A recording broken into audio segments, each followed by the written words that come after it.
Komið sæl mín kæru. Í þessu þætti ætlum við að fara vítt og breitt landið, skoða brot úr því besta frá árum áður og hitta alls konar skemmtilegt og áhugavert fólk. Komið með. Við fórum að skoða þetta fyrir 4 árum. Þá var okkur bent á að það þyrfti svona græjur, bara einstaklingur sem vantaði stöð og spurði hvort væri með þetta. Og við fórum að skoða þessar flórur, sáum bara að það var virkilega þörf fyrir þetta í Íslandi. Í dag, þá höfum við bara verið að setja upp í rauninni rótþrær. Rótþrær hafa sína galla, góða til síns brúks, en þær eru að vinna svona þau bil 40–60% af því sem er unnið í svona hreinslustöð. Þannig að efni sem að koma úr henni eru minna unnin. Og við fórum þar af leiðandi að leita okkur bara að framleiðanda. Fundum þennan frábæra framleiðanda Ágúst í Litháen, sem er í rauninni ráðandi á markaðnum í Skandinavíu og er mjög stór í alla Evrópu. Þekkingin er í rauninni fengin bara frá þeim og framleiðanda og öðru fyrirtæki sem við erum í samstarfi með, sem heitir LZT. Þetta er náttúrulega 20 ára reynsla þar úti og þeir vita nákvæmlega hvað þeir eru að gera. Þeir eru búin að fara flesta veggi sem við þurfum að fara á í dag. Eða við erum að stytta okkur leiðina framhjá þeim eða nota okkur þeirra kunnáttu. Hreinslustöð tekur út öllu fráreynslu á húsinu. Það er sem sagt alveg saman hvort það kemur frá eldhúsi eða á hótelinu sjálfu, sem sagt herbyggjunum. Við tekur við öllu fráreynslu og hreinsar. Reyndar áður en að eldhúsi er tekið þá fer þetta gegnum fituskilju, en að öðru leyti er þetta tekið allt annað og hreinsað upp. Fráreynslu er sem sagt náttúrulega sjálfsögðu frá klóstinu og svo kemur náttúrulega þvottavél og svo uppþöskunarvélin og sturtan og allt þessi heimilis sem sagt frárensli sem hún tekur við. Hreinslustöð er vegna þess að hún er lífræn. Þegar við tökum frárensli í lífræna hreinsun, þá heldur rauninni sama bakteríuflóra og er í líkamanum okkar að vinna úr úrgangnum. Vinnur það þá bara betur og hreinsar allt, þannig að það sem eftir verður í stöðinni er bara hrein seyra. Vatn sem kemur frá henni er bara hreint vatn, má í rauninni fara út í náttúruna. Hún spillir henni ekki neitt og hverfur bara hreint glært fallegt vatn.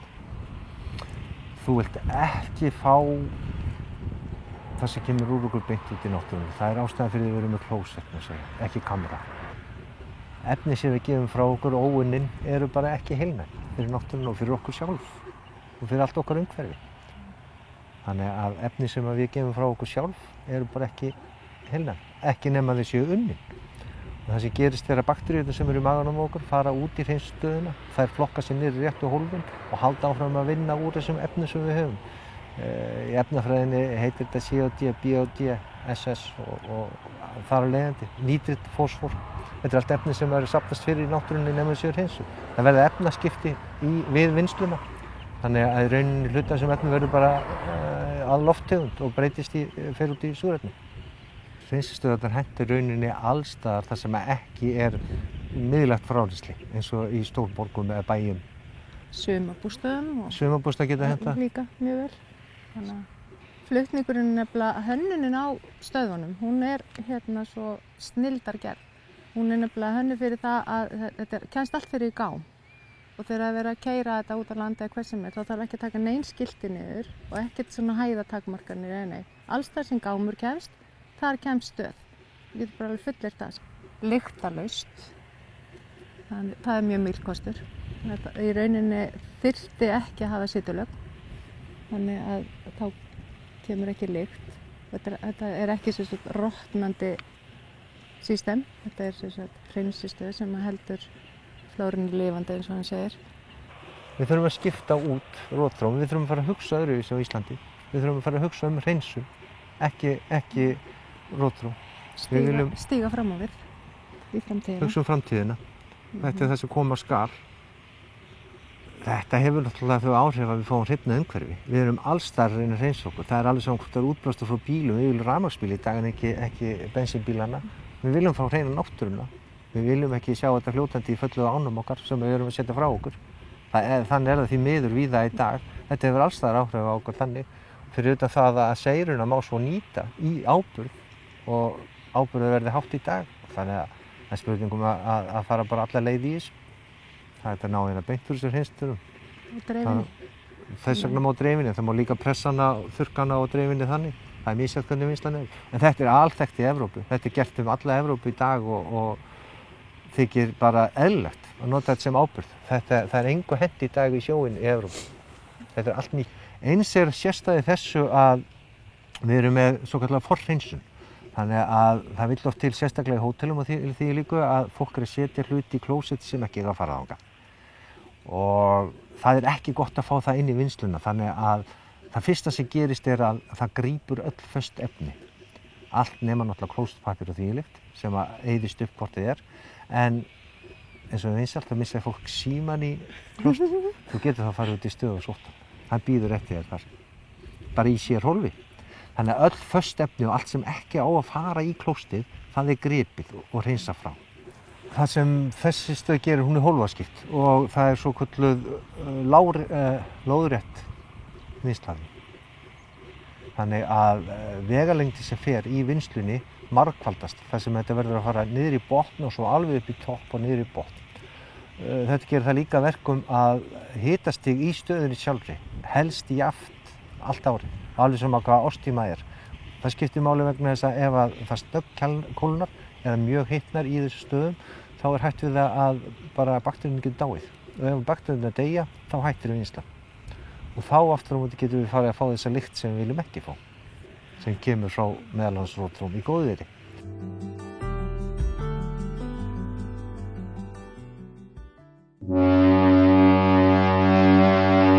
Nýtt skip loðnuvinnslunar á Fáskrúðsfirði kom til heimahafnar 19. júní síðastliðinn og tók fjöldi fólks á móti því. Þetta er náttúrulega glæsilegt skip Háfellið og ég samgleðst loðnuvinnslunni þessum degi og eins og ég sagði hérna áðan þegar við vorum ávarpa, svo náttúrulega skemmir ekki liturinn en það er mín meira persónulega skoðun. En þetta er glæsilegt skip og þetta verður mun skipta miklu í þeirra útgerð að fá skip með svona miklu meiri burðargetu þeirra haft og geta borið hér að landi meiri afla og hugsanlega líka betri afurð, þannig að þetta er hátíðisdag, þetta er annarri þjóðhátíð hjá okkur. Ég gef skipinu nafnið Hoffell SU80. Megi gæfa og farsæld fylgja skipi og áhöfn þess. Það er mjög mikil hátíð í dag. Þetta er vel sótt, það eru margir sem eru búin að koma hérna um borð og ég sé að túristarnir eru aðeins að skríða hérna um borð líka. Ég benti þeim á það áðan hérna nokkrum að þeir væru velkomnir um borð. Þannig að þetta er bara yndislegt. Það er mikil hátíð fyrir svona lítið byggðarlög að fá svona stórt atvinnutæki inn og gaman að sjá hvað margir taka þátt í því með okkur og fagna hérna. Þetta er merkisdagur, góður dagur. Hér var mikil hátíð í dag og er. Það var mjög margt fólk sem kom hérna og það var mikil vænting, mikil eftirvænting bara í fólki, maður fann það.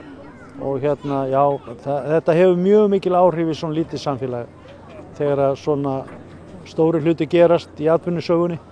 Ég myndi segja það, núna síðustu árin hafa verið mjög blómleg hérna hjá þessu fyrirtæki og er bara vaxandi. Þetta er auðvitað öðruvísi heldur en víðast hvar og það er nú kannski framsýnu fólki að þakka sem að þegar að fyrir rúmum 20 árum þegar allt gekk út á sameiningu fyrirtækja þá höfðu menn þá framtíðarsýn hér að það væri skynsamlegt að heimamenn ættu fyrirtækið áfram og hér hélt samvinnuhugsjónin og þannig að hér er það samvinnufélag í eigu heimamanna sem á rauninni þetta stóra atvinnufyrirtæki sem loðnuvinnslan er. Skipið var smíðað í Danmörku árið 2008 en þetta er 5. skip loðnuvinslunar sem ber þetta nafn. En það fyrsta kom til Fáskrúðsfjarðar árið 1959, gat borið 120 tonn en nýja skipið ber 2530 tonn. Við bara teljum að þetta verði mikil bylting fram á við. Þetta er meira vélarafl, meiri togkraftur. Þetta er mjög góð aðstaða fyrir sjómennina og lestarrýmið eins og kom fram áðan er 53% stærra. Þetta skip er 3 metrum breiðara, er semst 15,6 staðan fyrir 12,6, 75 metra langur og allt miklu stærra. Þetta er töluvert öflugra skip heldur en við vorum með fyrir og jafnframt stærra, þannig að það er ekki bara það sem er aukinn burð heldur er það með rúm 8000 hestöfl út á skrúfu sem meðan að hitt var ekki nema með tæp 6.000, þannig að það er töluvert munur á því og annar búnaður allir borð er líka töluvert stærri, þannig að við erum með töluvert kraftmeira og öflugra skip og þennan þessa aukningu í burðargetu. Þetta er svona kannski bara viðbót náttúrulega við það sem við verðum að gera. Við fjárfestum í nýju skipi 2014 og 1640 rúmmetra skipi og þetta er 2540 rúmmetra skip, þannig að við erum að auka við. Við erum að auka við vinnslunni hjá okkur núna í síðasta vetur og erum konið með nýja vinnslulínu í uppsjávarfiski og þar lendi kallar þetta á stærri farma, ná meiri og stærri farmum að landi í uppsjávarfiski svo við getum þá fætt vinnsluna betur og svo er það bara hitt að það er orðinn langan veg að sækja eiginlega allan afla. Við erum að sækja bæði kolmunna langan veg suður í haf, við erum að sækja makrílinn í síldarsmjúðuna og við erum að sækja síldina vestur fyrir land og loðnuna til hrognatöku líka í Breiðafirðinu og vestur fyrir. Þannig að þetta er langa siglingar og kalla bara á stærri skip með meiri burðargetu.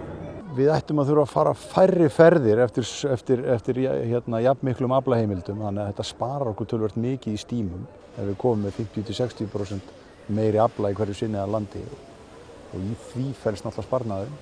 Við áttum mjög gjöfula loðnuvertíð í vetur og við vonum bara að það verði gangi vel að veiða makríl. Það er mjög mikilvægt. Við þurfum bara útbúan og samgöngustofa þarf að taka hann út og svo framvegis sem við fari í eftir helgi. Já, ég held að það sé hægt að segja það. Þetta sé vel fullkomið skip og ég ætla að koma vel út hjá okkur.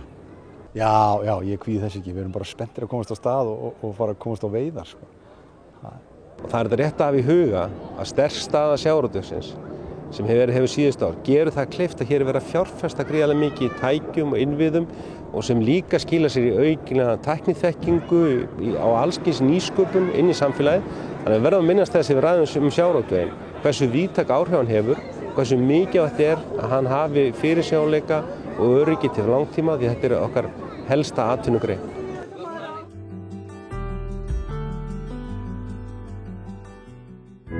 Komið þið sæl, við heilsum ykkur hérna sunnan. Núna erum við öll þrjú stödd, ég, Sindri Tökumaður og Sigurdís Lilja, forstöðumaður í Hveragarðinum, stödd í Læknum í Hveragarðinum og við ætlum að fá að vita aðeins hann. Komið með. Hveragarðurinn í Hveragerði er eina merkilegri náttúruperlum Suðurlands. Þar er hægt að afla sér margvíslegra upplýsinga tilvist jarðhitans, tengsl við örverufræði, jarðfræði, sprungur og eldvirkni. En það er til dæmis hægt að sjóða egg og fá hverbakað rúgbrauð. Skoða gróðurhúsið og svo er meira þess að hægt að fara í fótabað og leirfótaböð á sumrin.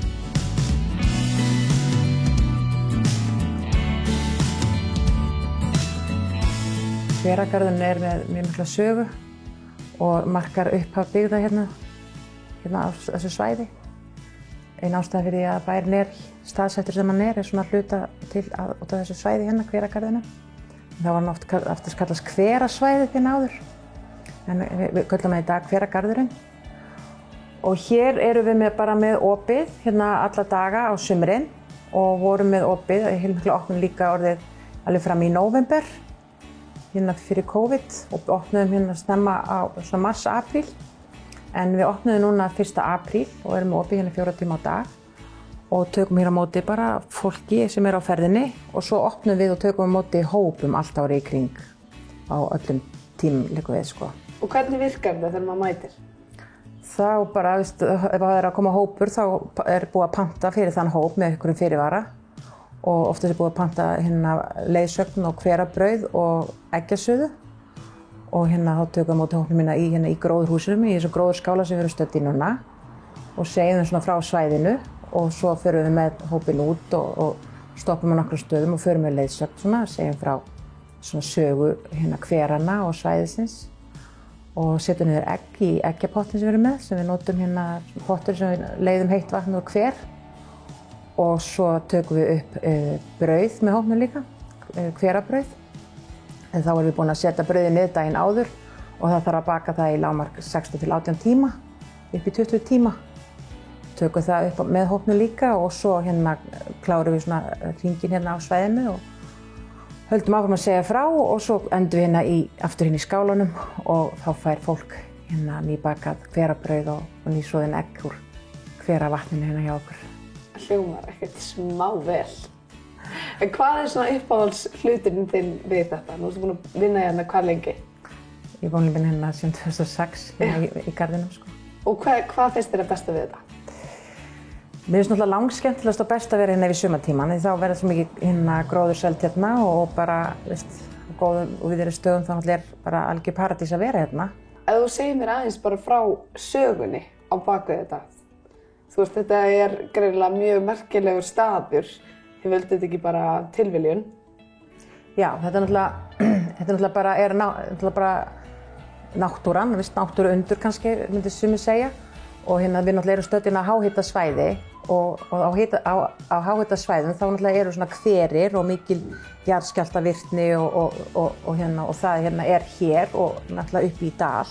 En hvað var þetta svæði notað áður fyrr? Já, svo náttúrulega hérna áður fyrr því þá var mikil virkni hérna og mikið rennandi heitt vatn og mikið hitt í hverunum og það fólk náttúrulega gerði sér grein fyrir það geti notað heita vatnið til ýmis brúks sko og það fór að nota hérna svæðið til dæmis í að hérna það voru svona þvottadagar, það voru hérna konur hérna á svæðinu, þá náttúrulega var þetta ekki bær hérna, þetta var bara svona sveit og þá var svona, var konurnar hérna, það var svona þvottadagar og þá var safnað saman þvottinum á hérna á svona hestvagna og svo komu þær hérna og þóðu þvotta og höfðu þannig að þetta var svona viss lúxus sem að konurnar höfðu, það voru með heitt rennandi vatn til að þvott meðan kannski aðra höfðu bara kalt rennandi vatn og það þurfti að hita það eitthvað neginn, þarna kom það bara og það var búið til svona þvotta aðstaða sem eru til myndir af, þar sem það komu saman og þóðu þvottar.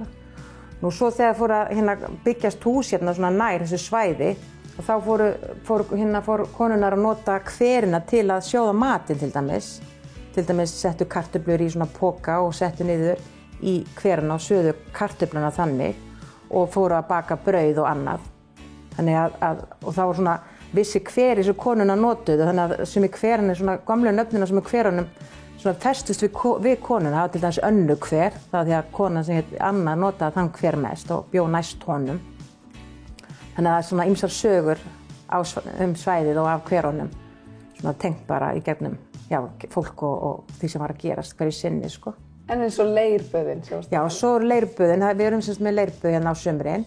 Og þá er það leir sem við bara söfnum saman úr þurrum hverum og bara blöndum hann með vatni, við setjum ekki neitt annað í hann og þetta er bara alveg sams konar leir og er notað á heilsuhælunni hérna í Hveragerði. En það var 1950 sem Landspítalinn í Reykjavík hóf leirböð hérna, þá var bara sett upp svona tjaldbúðir og hérna fólk bjó í tjöldum og svo var tekið svona bara eitthvað trítment á fólk og það var bara grafið onni í svona litla skurða og moka leiri yfir og látið liggja þar í einhvern tíma og svo grafið upp aftur. Þetta á að vera voða gott fyrir húðina og vöðva og aðra svona kvilla sem við fáum. Ja. Þannig að það er svona ýmislegt sem hefur verið gert hérna á svæðinu sko. Svo hérna er bærinn bara með þetta svæði í dag og hefur verið með í mjög langan tíma og byggði upp þetta gróðurskóla hérna. Og hérna hér er hægt að taka á móti fólki en hérna svo náttúrulega hefur bara trafíkin aukist í gegnum árin og hérna þegar ég á svona fyrstu árin þá var ég kannski fá svona 2000 manns yfir heila í heimsókninni 2-3.000 manns sko. En stærsta árið það var 23.000 manns sem kom hérna yfir á eitt árið og í sumar á ég von á 150 hópum hérna, þessar 3 mánuði sumarsi þá á ég von á 150 hópum, alveg frá því að vera 12 manns, 8-12 manns alveg upp í 70 manna hópar sem við þurfum þá bara að skipta niður sko því að við tökum mótum ekki meira en 50 manns í einu sko.